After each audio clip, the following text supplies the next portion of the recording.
Hello, good morning. Radhas homely കിച്ചണിലേക്ക് എല്ലാവർക്കും സ്വാഗതം. അപ്പോൾ ഇന്നത്തെ പത്തരമാറ്റിൻ്റെ കഥ എന്താണെന്ന് നോക്കുന്നത്. ഇപ്പോൾ 28/4/25 കഥയാണ് കേട്ടോ. അപ്പോൾ നമ്മുടെ ജാനകി വേണുവിനെയും രോഹിണീനെയും കൂടി വിളിക്കുകയാണ് വീട്ടിലേക്ക്. അപ്പോൾ പറയും, വിഷുവായിട്ടൊന്നും വരായിരുന്നില്ലേ നിങ്ങൾക്ക് എന്ന് ചോദിക്കുന്നുണ്ട്.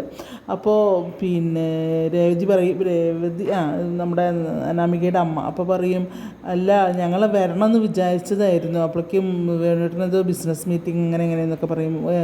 വരണം മോന്, പിന്നെ എന്താണ് കൈ നിറയെ വിഷു കൈനീട്ടം കൊടുക്കണം എന്നൊക്കെ പറഞ്ഞിരിക്കുകയായിരുന്നു എന്നൊക്കെ ഇങ്ങനെ പറയും. അപ്പോഴേക്കും വേണു എന്നിട്ട് ആരോഗ്യമ്പോൾ അങ്ങനെ കൈ കൊണ്ട് കാണിക്കും കേട്ടോ. അപ്പോൾ പറയാം, അതുകൊണ്ടാണ് വരാഞ്ഞത് എന്നൊക്കെ ഇങ്ങനെ വിളിച്ച് പറയും. മോള് പറഞ്ഞിരുന്നു വിവരങ്ങളൊക്കെ.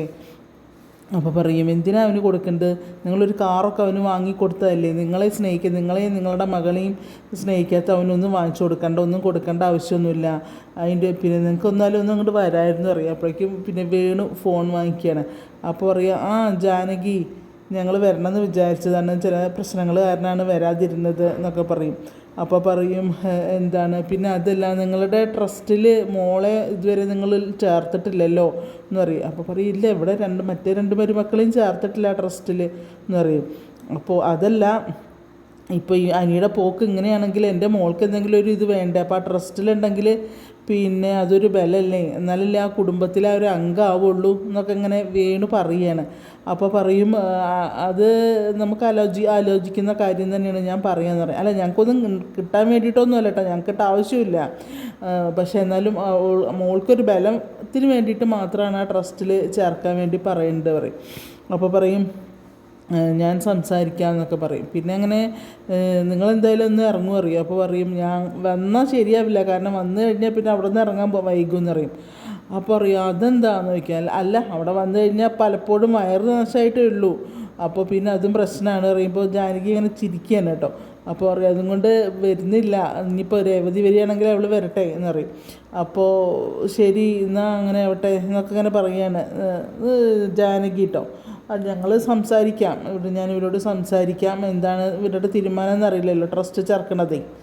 അപ്പോൾ അങ്ങനെ പറഞ്ഞ് രേവതിയുടെ അടുത്ത് കൊടുക്കുക. എന്നാൽ ശരി, ഞാൻ പറ്റുമെങ്കിൽ ഞാൻ വരാമെന്നൊക്കെ പറഞ്ഞ് വെക്കുന്നുണ്ട്. അപ്പോൾ രേവതി വേണം കൂടി സംസാരിക്കാൻ പറയുക, നീ വേണമെങ്കിൽ പോയിക്കോ, ഞാൻ വരില്ല, കാരണം 2 പ്രാവശ്യം എൻ്റെ വയറ് നാശമായത്, പ്രത്യേകിച്ചും ഈ പ്രാവശ്യത്തെ വിഷുവിന് നിൻ്റെ മുഖം ഞാൻ കണ്ടിരുന്നത്, അപ്പോൾ പിന്നെ ഒരു വർഷം മുഴുവൻ പോയി കിട്ടും എന്ന് പറഞ്ഞിട്ട് വേണം അങ്ങോട്ട് പോകണം. അപ്പോൾ എൻ്റെ മുഖത്തിന് അത് ഇത്ര കുഴപ്പം എന്നൊക്കെ പറഞ്ഞിട്ട് നിൽക്കുകയാണ് രേവതി.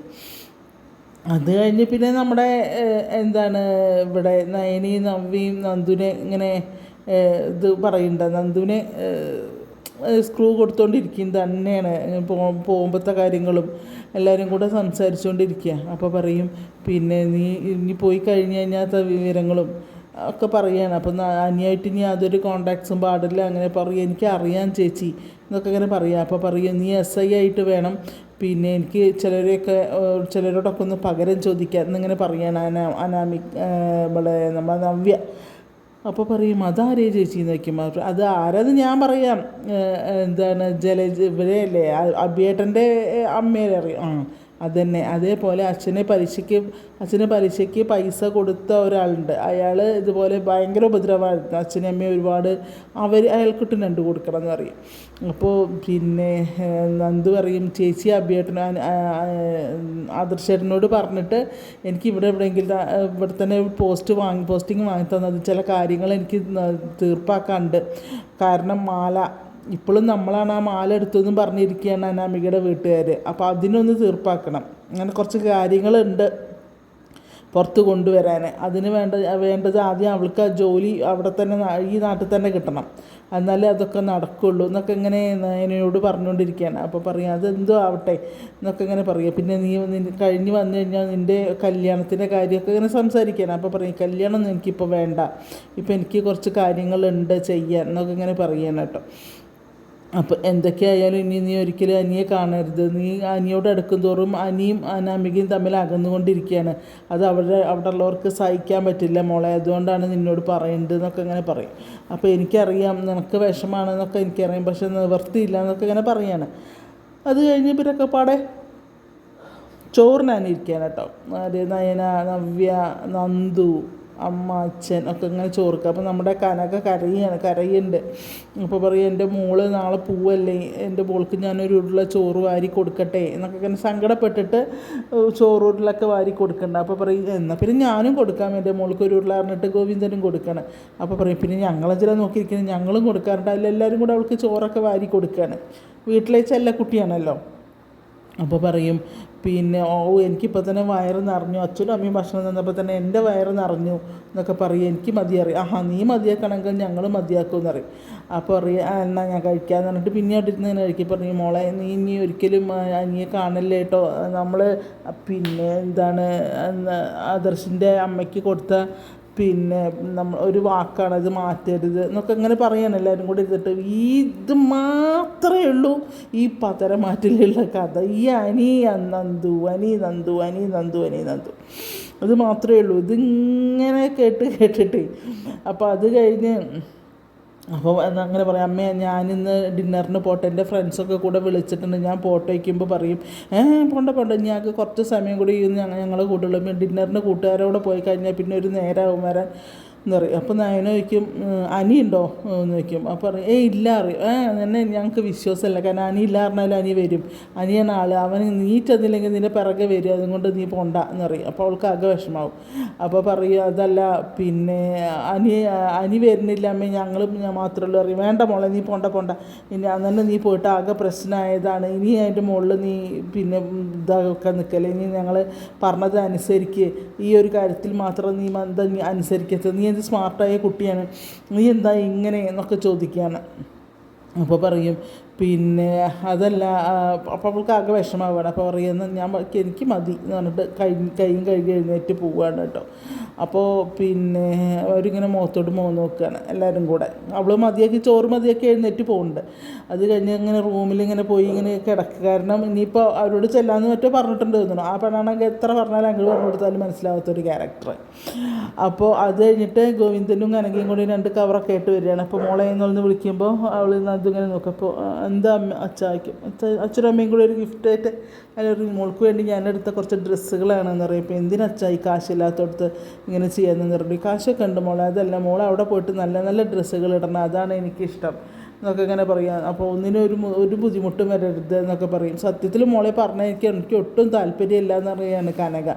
പക്ഷേ മോൾക്ക് പോകണമെന്ന് വാശി. ഇക്കാലത്ത് പെൺകുട്ടികൾ SI ആവുന്നതൊന്നും തെറ്റൊന്നുമല്ല, പോലീസിലേക്കൊക്കെ പോകുന്നതൊന്നും തെറ്റൊന്നുമല്ല. പക്ഷേ എനിക്ക് മോളെ കാര്യത്തിലാണ് പേടി എന്നൊക്കെ പറയും. പിന്നെ അത് പറയും നീ എന്തെങ്ങനെ ഇതില്ലാണ്ടിരിക്കുന്നത്, നല്ല നന്നായി ഭക്ഷണം കഴിക്കണം എന്നൊക്കെ അങ്ങനെ പറയണം. കുറേ ഉപദേശങ്ങൾ കൊടുക്കണം അച്ഛനും അമ്മയും കൂടെ.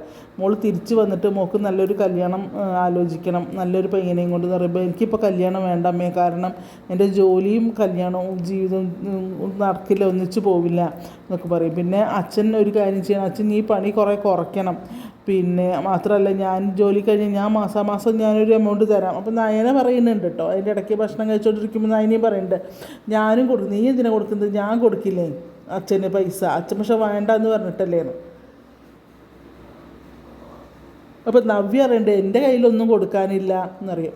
ഇപ്പോൾ ഗോവിന്ദൻ പറയേണ്ടത് നിൻ്റെ കയ്യിലൊന്നും വേണ്ട, നീ ഒന്നും തരുമൊന്നും വേണ്ട, നീ നിന്നെപ്പോലെ നല്ല ആരോഗ്യമുള്ള ഒരു കുഞ്ഞിനെ ഞങ്ങൾക്ക് തന്നാൽ മതി എന്നിങ്ങനെ പറയുന്നുണ്ട്. ഭക്ഷണം കഴിച്ചുകൊണ്ടിരിക്കുമ്പോൾ അവരുടെ സംഭാഷണം. അത് കഴിഞ്ഞിട്ടാണ് പിന്നെ നന്ദുവിനോട് പേഴ്സണലായിട്ട് സംസാരിക്കാൻ അച്ഛനും അമ്മയും കൂടെ വന്നത്. ഇപ്പോൾ പറയും മോള് നന്നായി ഭക്ഷണം കഴിക്കണം, നല്ല ഒരു SI എന്ന് പറഞ്ഞു കഴിഞ്ഞാൽ കുറച്ചൊരു നല്ല കരുത്തൊക്കെ വേണ്ടേ, അപ്പോൾ അങ്ങനെയുള്ളൊരു പിന്നെ ഇതാവണം, പിന്നെ ചെയ്യുന്ന ജോലിയോട് ആത്മാർത്ഥത കാണിക്കണം. പിന്നെ എന്താ വെച്ചാൽ എന്തൊക്കെ ചെയ്താലും പിന്നെ വലിയ ആൾക്കാരാകുമ്പോൾ അവർ അങ്ങോട്ടും ഇങ്ങോട്ടൊക്കെ ഇട്ട് തട്ടുമൊക്കെ ചെയ്യും. പിന്നെ സത്യസന്ധമായിട്ട് ജോലി ചെയ്ത് കഴിഞ്ഞാൽ ഇതൊക്കെ ഇങ്ങനെ പറയും. അതുകൊണ്ട് മോളെപ്പോഴും ഇതായിട്ടിരിക്കണം എന്നൊക്കെ പറയുകയാണ് നമ്മളുടെ പിന്നെ കനകയും ഗോവിന്ദനും കൂടെ.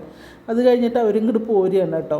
പിന്നെ ഇപ്പോൾ ശരി പറഞ്ഞിട്ട് ഗോവിന്ദൻ പറയുന്നു മോള് റെസ്റ്റ് എടുത്തു, മോൾ ഇതൊക്കെ ഒന്ന് ഇട്ട് നോക്കുമെന്ന് പറഞ്ഞിട്ട് അവരിങ്ങോട്ട് പോരുകയാണ് പുറത്തേക്ക്. അപ്പോൾ പോരുന്ന സമയത്ത് കനക അവിടെ തന്നിട്ട് മോളെ കെട്ടിപ്പിടിച്ചപ്പോൾ ഉമ്മയൊക്കെ വെച്ച് കൊടുക്കുകയാണ്. അപ്പോൾ കരയണമുണ്ട്, ഭയങ്കര വിഷമമാണ് അവർക്ക് പോരുന്നത്. അത് കഴിഞ്ഞ് നമ്മുടെ നയന ആദർശിനെ വിളിക്കുക. അപ്പോൾ ആദർശ് ലാപ്ടോപ്പിൽ എന്തൊക്കെയോ ഇങ്ങനെ ജോലി ചെയ്തുകൊണ്ടിരിക്കുന്നുണ്ട്. അപ്പോൾ ഫോണിൽ വിളിക്കുന്ന സമയത്ത് ഫോൺ എടുക്കണില്ല. ഫോൺ കുറേ നോക്കും. അപ്പോൾ ഫോൺ കട്ട് ചെയ്യാണ്. അവർ ഇതെന്താ ഫോൺ കട്ട് ചെയ്യണമെന്ന് പറഞ്ഞിട്ട് പിന്നെ അവൾ വോയിസ് മെസ്സേജ് അയക്കും ടൈപ്പ് ചെയ്തിട്ട്.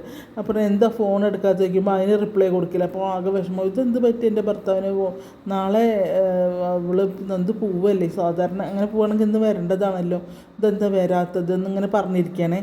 അത് കഴിഞ്ഞ് പിന്നെയും വിളിക്കുകയാണ്, ദേവയാനീനെ വിളിക്കുക. അപ്പോൾ മോളെ എന്താ വർത്താനം, എന്തൊക്കെയുണ്ട് വിശേഷം നോക്കി. അപ്പോൾ അറിയാം അമ്മേ ആദർശേട്ടന് എന്താ പറ്റിയെന്ന് അറിയില്ല, ആദർശേട്ടൻ ഫോൺ എടുക്കണില്ല, ഞാൻ കുറേ പ്രാവശ്യമായി വിളിക്കണു, ആദർശേട്ടൻ ഫോൺ എടുക്കണില്ല എന്ന് പറയും. പിന്നെ ഫോൺ കട്ട് ചെയ്യാണ്.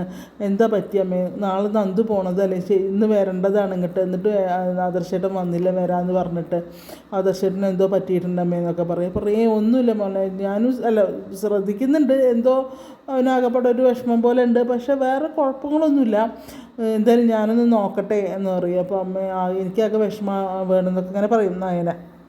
ഇതേ മോള് വിഷമിക്കാതിരുന്നോ, ഞാനൊന്ന് ചോദിച്ചു നോക്കട്ടെ എന്നൊക്കെ ഇങ്ങനെ പറയാൻ കേട്ടോ. അത് കഴിഞ്ഞ് ദേവയാനി ഫോൺ വെച്ചിട്ട് അപ്പോൾ നന്ദുവിനെ ചോദിക്കണം, നന്ദു എവിടെ പോകാൻ റെഡി ആയി വയ്ക്കുമ്പോൾ നാളെ പോവല്ലേ, അപ്പോൾ പോകാൻ റെഡി ആയിക്കൊണ്ടിരിക്കുകയാണ്, പാക്കിംഗ് ഒക്കെയാണെന്നൊക്കെ അങ്ങനെയൊക്കെ പറയും. അത് കഴിഞ്ഞിട്ട് നമ്മുടെ എന്താ പറയുക ആദർശിൻ്റെ അടുത്തേക്ക് വരുന്നുണ്ട്. അപ്പോൾ ആദർശിന് വന്നിട്ട് ഇങ്ങനെ നോക്കി നിൽക്കുകയാണ്. അപ്പോൾ ആദർശ് ലാപ്ടോപ്പിൽ നിന്ന് ഇങ്ങനെ തലരിച്ച് നോക്കുമ്പോൾ അമ്മ ഇങ്ങനെ നോക്കുക. അപ്പോൾ എന്തിനാ അമ്മ എന്നെ ഇങ്ങനെ നോക്കി നിൽക്കുന്നത്, ആദ്യമായിട്ട് കാണും പോലെ എന്ന് പറയുമ്പോൾ നിൻ്റെ ചില സ്വഭാവങ്ങളൊക്കെ എനിക്ക് ആദ്യമായിട്ട് കാണും പോലെയാണ്. പറയുക ഞാനൊന്നും അതിനൊന്നും ചെയ്തില്ലല്ലോ എന്ന് പറയും. പിന്നെ നിൻ്റെ ഭാര്യയോട് നീ പറയണം, എൻ്റെ ഫോണിലേക്ക് നീ വിളിച്ച ഫോൺ എടുത്തില്ലെങ്കിൽ അവളെന്തിനാണ് എൻ്റെ ഫോണിലേക്ക് വിളിക്കുന്നത്, അവളെന്തിനാണ് നീ ഫോൺ എടുത്തില്ല എന്നൊക്കെ പറഞ്ഞാൽ എന്നോട് പരിഭവം പറയുന്നുണ്ട് എന്നൊക്കെ പറയും. അപ്പോൾ കാരണം അവർക്ക് കാര്യം അവതരിപ്പിക്കണമല്ലോ. അപ്പോൾ നയനേനെ വഴക്ക് പറഞ്ഞിട്ട് വേണം ഇവൻ്റെ അടുത്ത് എത്തിക്കാൻ. അപ്പോൾ പറയുക അങ്ങോട്ട് നിൻ്റെ ഭാര്യയോട് പറയാൻ എന്നെ മേലാൽ എൻ്റെ ഫോണിലേക്ക് വിളിക്കരുത്. അപ്പോൾ അമ്മയ്ക്ക് ഇത് നേരിട്ട് പറഞ്ഞാൽ അമ്മ എന്തിനാണ് അവളുടെ ഫോൺ എടുക്കാൻ പോണത് എന്ന് ചോദിക്കുക ആദർശ്. അപ്പോൾ പറയും ഞാനത് അറിയാതെ എടുത്തതാണ്, ഞാൻ അവളുടെ നമ്പറൊന്നും സേവ് ചെയ്ത് വെച്ചിട്ടൊന്നുമില്ല, പേരൊന്നും സേവ് ചെയ്ത് വെച്ചിട്ടൊന്നുമില്ല, അപ്പോൾ നമ്പർ കണ്ടിട്ട് ഞാൻ എടുത്തതാണ് എന്നൊക്കെ പറയും. അപ്പോൾ പറയും അറിയാതെ എടുത്തതാണ്, അപ്പോഴാണ് എന്നോട് പറഞ്ഞത് എന്നറിയാം. അപ്പോൾ അമ്മ എന്നോട് പറഞ്ഞതൊക്കെ എന്താ അവളോട് നേരിട്ട് പറഞ്ഞാലും അറിയും.